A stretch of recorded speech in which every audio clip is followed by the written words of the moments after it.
Halo,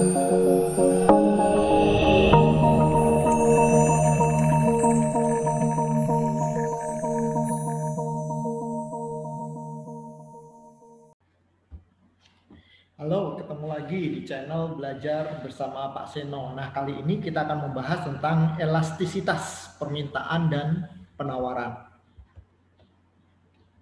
Nah, kita akan definisikan dulu apa yang dimaksud dengan elastisitas.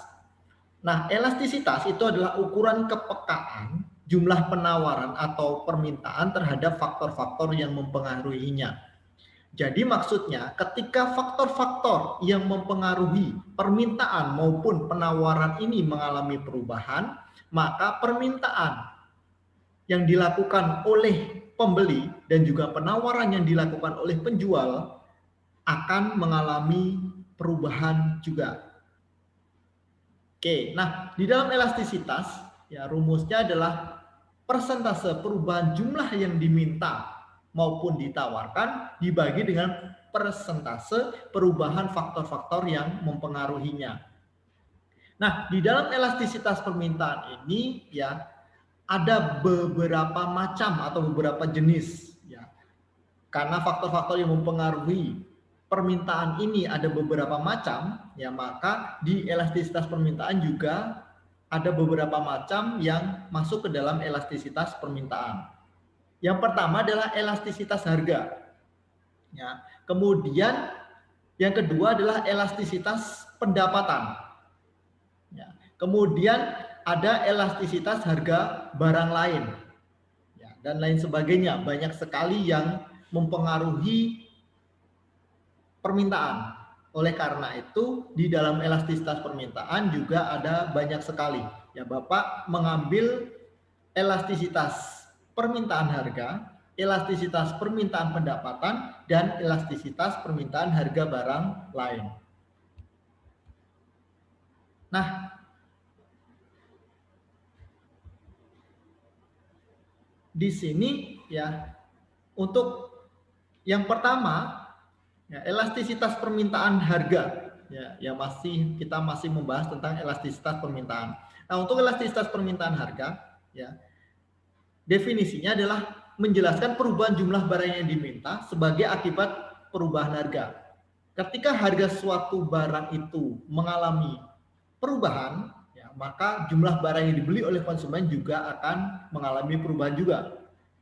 Oke, nah di sini elastisitas permintaan harga dirumuskan atau disimbolkan dengan EP, ya, persen delta Q dibagi dengan persen delta P. Ya, sehingga DQ per Q dikali dengan 100% dibagi dengan DP dibagi dengan P dikali dengan 100%. Ya, sehingga diturunkan lagi menjadi DQ per Q dibagi dengan DP per P. Sehingga diturunkan lagi DQ per DP dikali dengan P dibagi dengan Q. Ya, sehingga diturunkan lagi menjadi Q2 minus Q1 dibagi dengan P2 minus P1 dikali dengan P dibagi dengan Q. Nah, di dalam elastisitas permintaan harga ini nilainya negatif. Kenapa negatif? Karena sesuai dengan hukum permintaan bahwa ketika harga suatu barang naik, maka jumlah barang yang dibeli oleh konsumen akan mengalami penurunan. Ketika harga suatu barang itu turun, maka jumlah barang yang dibeli oleh konsumen akan mengalami kenaikan. Oke, nah contoh misalkan, di sini ada harga 10, ya, jumlah barang yang dibeli oleh konsumen 300. Ketika harganya turun menjadi 9, maka jumlah barang yang dibeli oleh konsumen menjadi 400. Nah, di elastisitas permintaan harga ini, ya, maka rumusnya Q2 minus Q1 dibagi dengan P2 minus P1 dikali dengan P dibagi dengan Q. 400 dikurangi dengan 300 dibagi dengan 9 dikurangi dengan 10 dikali dengan 10 dibagi dengan 300. Sehingga 100 dibagi dengan minus 1 dikali dengan 10 dibagi dengan 300.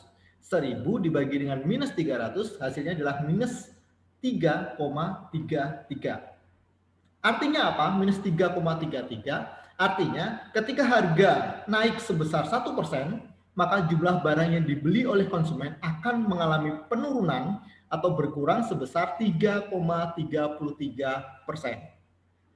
Oke, nah ini adalah elastisitas permintaan harga. Kemudian yang kedua adalah elastisitas permintaan pendapatan atau income elasticity. Ya, income elasticity.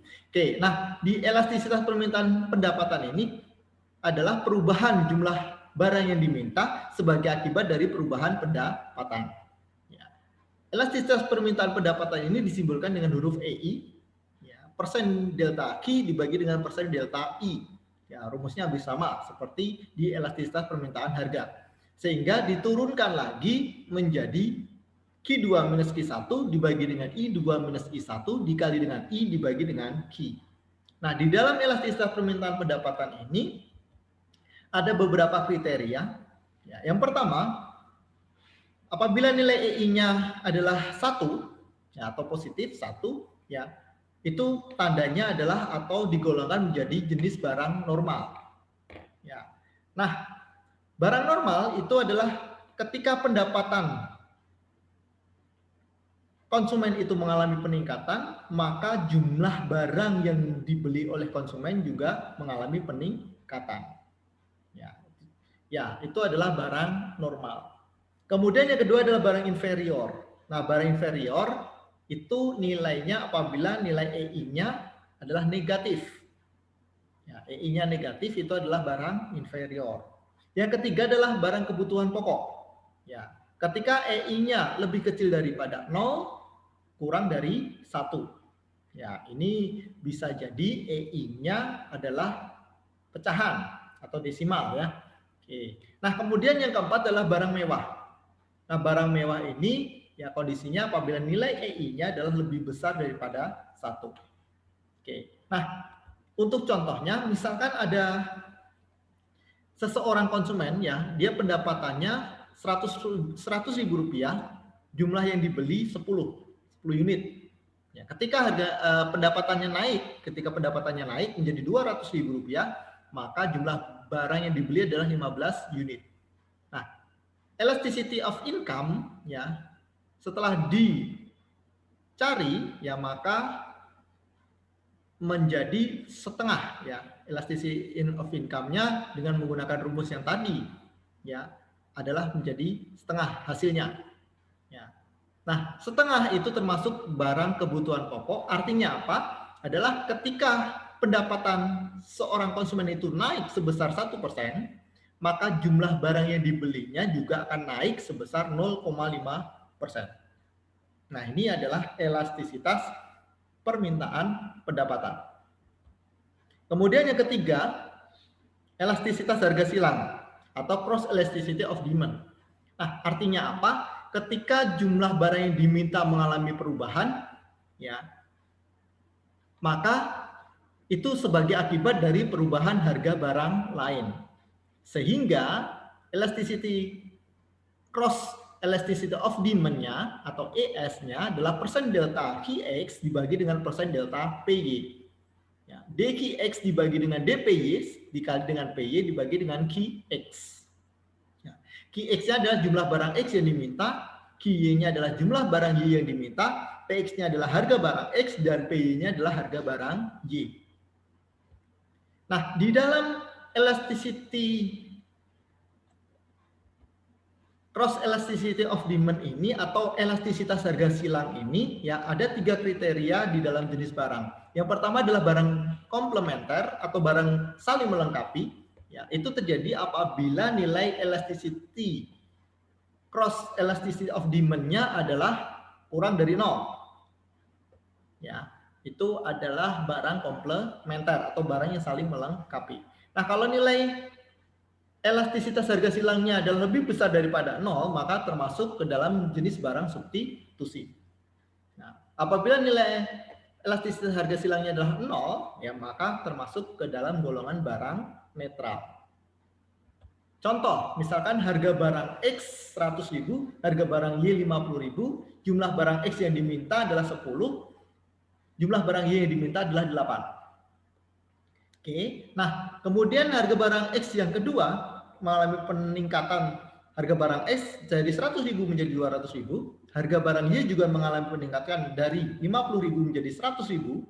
Ya, jumlah barang X yang diminta mengalami penurunan dari 10 unit menjadi 9 unit, jumlah barang Y yang diminta mengalami kenaikan dari 8 unit menjadi 7 unit. Nah, kita disuruh untuk menentukan elasticity atau elastisitas harga silang.